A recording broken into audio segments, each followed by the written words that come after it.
Qual a explicação para essa natureza em fúria, para essa destruição que se repete todos os anos? Fantástico ouve especialistas para entender claramente o que aconteceu na região serrana do Rio.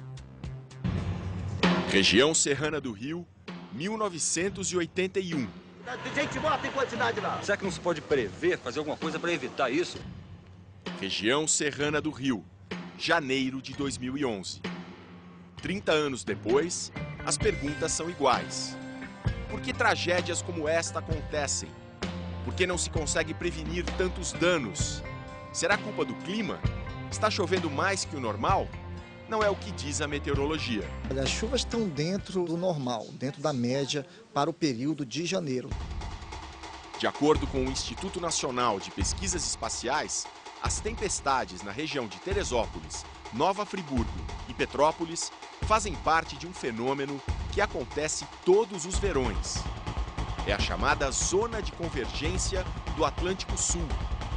A Zona de Convergência carrega um corredor de umidade desde o sul da Amazônia até o sudeste, onde as áreas montanhosas favorecem os temporais. A região serrana, ela tem a característica de fazer com que o ar que está mais embaixo suba pelas suas paredes. Com isso, as nuvens se desenvolvem, provocando ainda mais chuva. Uma chuva intensa, contínua, com força suficiente para varrer a fina camada de terra que cobre as rochas das montanhas e transformar simples riachos em cabeças d'água devastadoras. Ai, ai, ai. Estamos num laboratório de geologia da Universidade de São Paulo. A ciência vai explicar por que isso acontece. Aqui a gente tem uma simulação do que seria um terreno de encosta, numa região de serras, por exemplo, como no Rio de Janeiro. Você tem a rocha que está sendo simulada aqui por essa placa de vidro e acima dela você tem uma camada de solo. Para a simulação ser a mais real possível, essa não é uma terra qualquer, né? Não é uma terra qualquer. É um solo comum de se encontrar nessas regiões de serra, principalmente onde tem vegetação. E esse solo, por ter muita matéria orgânica, ele se torna mais poroso. É uma terra mais fofa. Agora o Vinícius vai começar, de fato, a experiência. A gente vai usar um chuveirinho para simular a chuva, né? Nessa época de verão, chove praticamente todo dia. Então, o solo já está saturado, já tem muita água e, de repente, vem aquela chuva muito forte. E aí ele não comporta. Essa água vai aliviar a pressão interna que existe dentro do solo e ele vai escorrer, vai fluir como se fosse um líquido. Então, aqui você observa, ó, a água começa a criar caminhos e ela encontra esse solo descoberto, ela vai ganhando velocidade também. E isso pode gerar também, pode agravar a situação. Por exemplo, aqui a encosta está ficando mais inclinada ainda, por causa dessa água que está correndo. Uma casa caiu aí, essa caiu por causa da erosão. Ou seja, isso é algo que pode acontecer porque as chuvas não estão parando lá na região serrana. Por exemplo, essas casas que estão aqui na beira do barranco que foi formado com o deslizamento, elas também estão com risco alto. E a gente vê que o resultado final é, de fato, muito parecido com o que aconteceu na região serrana do Rio, com um agravante. Lá as casas não são leves como essas aqui, que são maquetes, elas são pesadas e elas não boiam, elas afundam.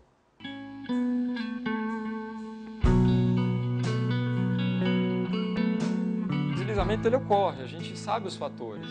O absurdo é que pessoas morram com isso, porque são fatores que a gente conhece. Não é um terremoto, não é um furacão, uma coisa difícil de prever. O ideal é não ocupar. Se já está ocupado, remanejar. Se não consegue remanejar, monitorar. Choveu a partir de um limite que eles sabem que começa a ficar perigoso, dá um alarme. Vamos evacuar.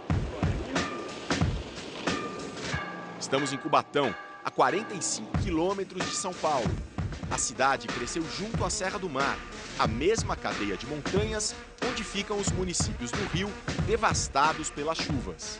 Então, aquilo que nós vimos no laboratório, numa simulação, agora a gente vai ver como acontece na realidade.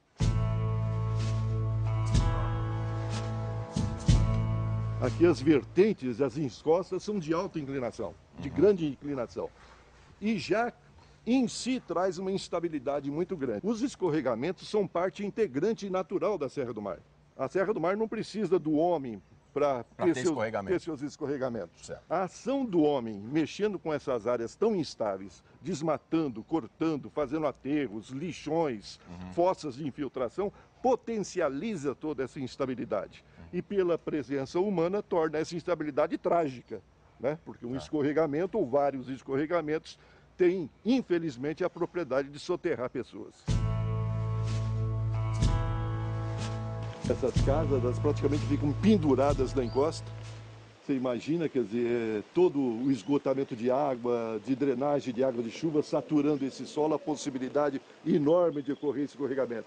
Um escorregamento nessa situação derruba aquela casa e atinge essa outra residência aqui. Esta é a casa onde moram o encanador Raimundo, a mulher dele e 3 filhos. Quando você vê essa notícia de desabamento, você não preocupar. Que tá se jogando, fica tudo em alerta, né? Dá para dormir tranquilo? Não, se não dormir, não tem como dormir tranquilo. Os escorregamentos na Serra do Mar acontecem há 60 milhões de anos e vão continuar acontecendo. Para o geólogo, a alternativa mais viável e econômica é retirar as famílias que vivem em áreas de risco. Pelo menos em tese, até seria possível fazer grandes obras de contenção, mas por um preço astronômico e sem garantia de dar certo. Em se tratando da Serra do Mar, nem isso pode lhe assegurar a segurança desejada para comportar a presença da população.